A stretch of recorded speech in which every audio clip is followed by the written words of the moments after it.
So as we go into hip extension or the trunk extension, we keep the hip in neutral. And then as we go into trunk flexion, we go into extension abduction. So everything's kind of moving in opposite directions.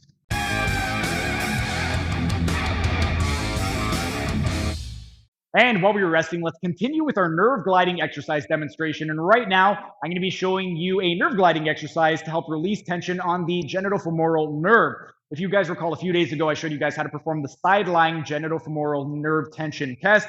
And if that test was positive, this would be a great exercise at helping to release tension on the genitofemoral nerve. What we would want to do for the actual exercise is we are going to be in a standing position, and we could do this up against a massage table. We could be up against the wall. We could be holding onto a chair. It doesn't really matter. I've got the massage table already set up, so I'm going to use the massage table.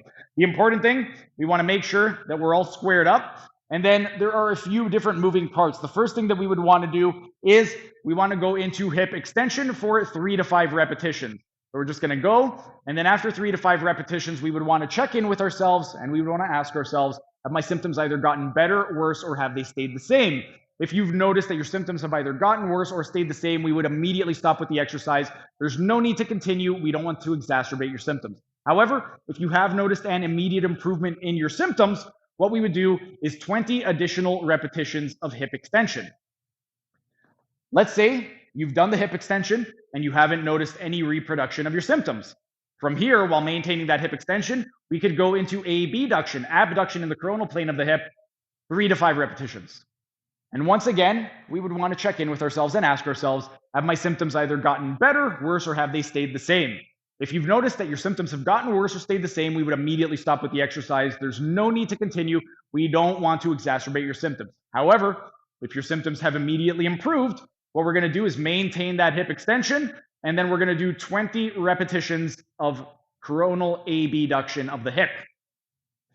Let's say you've done the hip extension, you've done the hip abduction, you still haven't noticed a reproduction of your symptoms. The next thing that we could do is add trunk extension. Do 3 to 5 repetitions. And then we would check in with ourselves, and we would want to go ahead and ask ourselves once again, have my symptoms gotten better, worse, or stayed the same? And if they have gotten worse or stayed the same, we would immediately stop the exercise because we don't want to exacerbate your symptoms. However, if you've noticed an immediate improvement, we are going to go ahead, maintain that hip extension, abduction, and do 20 repetitions of trunk extension. That's one way that we could do this. Another way that we could do it to get a little bit more of a gliding motion is we could do it a little bit more dynamically. So in the variation that I just showed you, we were building tension, and all points of contact, we were building tension at all of them. What we could do instead is at the proximal and distal attachments, we could build tension at one end while removing tension at the other end, and vice versa, to get more of a gliding motion. Here's what I mean by that. When we go into hip extension, we're starting to build a little bit of tension distally, and then abduction, even more. And then we build tension proximally by going into trunk extension. So what we could do instead is when we go into hip extension and abduction is maintain that flexion. And then when we go into trunk extension, we would bring the leg back into flexion and adduction. So we're going flexion, extension, abduction, and then adduction, flexion, extension. So it looks a little bit something like this. We could also do the same thing at the hip. So what we could do is when we are focusing on the hip extension, we would keep the leg in adduction, and then we could go into abduction as we go forward. You could also incorporate the trunk a little bit.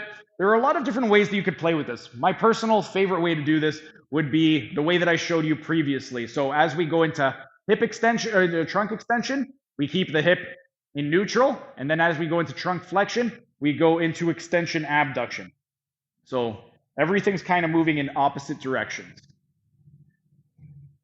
And that is how we could release some tension on the genitofemoral nerve. If you have any type of symptoms, if you scored positive on any of the nerve tension tests related to the genitofemoral nerve, or if you have any symptoms of that, like pain in the upper thigh or any tingling in the groin area, that is when we would use this exercise, great exercise.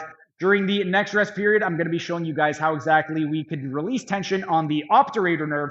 But for right now, our rest period is up. It is time for set number 4. That was just a tiny taste of what can be found in my members only section. If you enjoyed it, become a member for only $5 a month to get access to hundreds of member only videos.